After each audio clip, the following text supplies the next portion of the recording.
नमस्कार, मेरा नाम रिद्धा गवाल है और आप देख रहे हैं श्री न्यूज। आज हम यहाँ दिल्ली के लाजपत नगर मार्केट में मौजूद है। आइए जानते हैं कि लोगों का क्या राय है आने वाले विधानसभा चुनाव पर। आपका नाम? कमल। तो कमल जी, आप किस पार्टी को सपोर्ट करते हैं? बीजेपी को। तो बीजेपी को सपोर्ट करने का कोई रीजन आपके पास?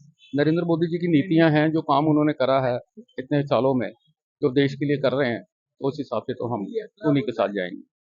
तो जैसे दिल्ली में इतने सालों से आप पार्टी आ रही है, तो मतलब आप आपको सपोर्ट क्यों नहीं करना चाहते? कोई रीजन उसमें? नहीं, आपने कोई काम नहीं करा जी, कोई काम नहीं करा सिवाय घपलों के।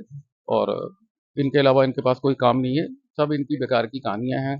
शराब के घोटाले हो गए, इनके एमएलए जो हैं सारे वो मनी लॉन्ड्रिंग में फंसे हुए हैं, कोई कब्जे हो रहे हैं जगहों के। तो ये एक, इनके साथ हमारा जुड़ नहीं पाया ऐसा। कोई ऐसा कोई घपले के बारे में बताओ जो आपको पता हो, आपने जो करे हैं। एफआईआर दर्ज है इनके कितने अमलों पे। शराब नीति कितना बड़ा घोटाला था, तो छोटा घोटाला थोड़ी है ये, अरबों रुपए का घोटाला है। और 56 करोड़ रुपए इस आदमी ने अपने बंगले में बनाने पे लगा दिया, जो कह रहा था कि मैं आम आदमी हूँ, जिसको मुझको ऑफिस नहीं चाहिए, मुझे गाड़ी नहीं चाहिए, मुझे सिक्योरिटी नहीं चाहिए। और जिस इंसान ने अपने दोनों बच्चों की कसम खाई हो पब्लिकली, तो वो इंसान किस किस का है? वो किसी का नहीं। जो अपने बच्चों का नहीं हो सका, वो किसी का भी नहीं हो पाएगा। झूठा इंसान है वो।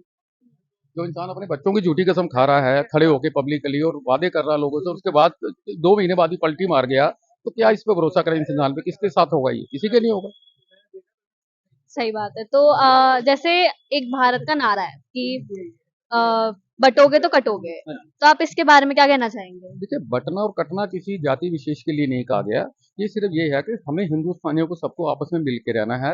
अगर हम आपस में बटेंगे, छोटी ये ब्राह्मण है, ये पंजाबी है, ये शिया है, ये सुन्नी है, ये अग्रवाल है, ये शर्मा है, तो ये सब चीजें तो बेकार की है ना। बेसिकली एक चीज है कि हम हिंदू हिंदुस्तान के नागरिक हैं। तो हमें मिलकर आपस में एक रहना है और देश की तरक्की करवानी है। अब उसका कोई भी उसका गलत मतलब निकाल लो, कैसे भी निकाल ले, तो वो अपनी अपनी सोच है, किसी को कोई जोर तो लगा नहीं सकता। तो हिंदुस्तान में बस वैसे हिंदू थोड़ी है तो हर एक रिलीजन के लोग। सभी के लिए है ये, सभी के लिए है, ये सभी के लिए है। किसी में स्पेशल ये नहीं बोला कि हिंदू बटेंगे तो कटेंगे।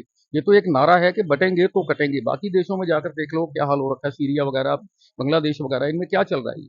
हमारे देश में ऐसा सुना आपने कभी कि किसी जाति विशेष के ऊपर कोई प्रहार किया होगा? कभी हिंदू ने, किसी ने शुरुआत की हो, किसी ने किसी भी जगह पर जाकर, या इनकी तरफ से पहल हुई हो?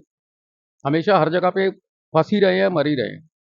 बांग्लादेश देखो, इधर देखो, जहाँ देखो उन पे, पाकिस्तान में देखो कितनी तादाद थी, कितने छोड़कर आए थे और कितने रह गए। और यहाँ पर देखो आज भी उनकी बढ़ती हुई है। उनकी जो पॉपुलेशन थी, तो उसमें कोई वो नहीं हुआ कि भाई इनको नहीं रहने देना, या ऐसा है तो तुम वहां से आए और तुम हमारे नहीं हो। नहीं हो, जो फायदे मिल रहे हैं, जो भी सरकार दे रही है, सब कुछ सबको बराबर बट रहा है। हर चीज सबको मिल रही है, तो इसमें बटना और कटना तो एक सोच की बात है अपनी। बटने कटने का मतलब है कि हमें मिलकर अपने इस मुल्क को उठाना है। ये है बटने कटने का। ये तो नहीं मिलते हमारे हर एक धार्मिक मामले में पत्थरबाजी। कभी इनके धार्मिक मामले में हमने पत्थर फेंके हैं? आप ये बतलाओ, फेंके हैं? हिंदुओं ने फेंके हैं? तो इन्होंने हर जगह किया है ना। कौन सी ऐसी जगह है, आप हरियाणा देख लो या कहीं भी देख लो, हमारा कोई जुलूस निकलता है उसके ऊपर ये पत्थर। ये तो ठीक है कि यहाँ रह रहे हैं, हम इनको अपना समझते हैं, लेकिन ये लोग नहीं।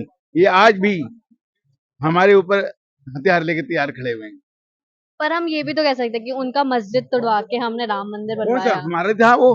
हमारे तो शुक्र है कि उनकी मस्जिदें हमने छोड़ रखी हैं। अभी हमने छोड़ रखी है, ठीक है, लेकिन जो चीज हमारी हम न लें। पाकिस्तान में हिंदुओं के साथ क्या हो रहा है आपने देखा है? बांग्लादेश में क्या हो रहा है? लेकिन हम ऐसा तो नहीं कर रहे। हम कहते हैं हमारे पड़ोसी हैं, मुसलमान है, तो हम उसके साथ हैं। लेकिन जब मुसलमान ही ज्यादा बोलने लगे ना, तो फिर तो उसको क्या कितनी दफे बाप भी बेटे की कितनी दफे सहेगा? एक दफे, दो दफे, चार दफे, पांचवी दफे तो बेटे को भी लात मार देगा बाप। तो इनसे क्या सहे हम? क्यों सहे इनको? अब तो वैसे तो हमें भारत में मिलजुल के ही रहना चाहिए ना, हमें बंटना नहीं चाहिए। हम ही मिलजुल के रहें, ये ना रहें। अभी जामिया में जब वो तो दिवाली का जो मनाया गया था, किया था इन्होंने खराब किया था।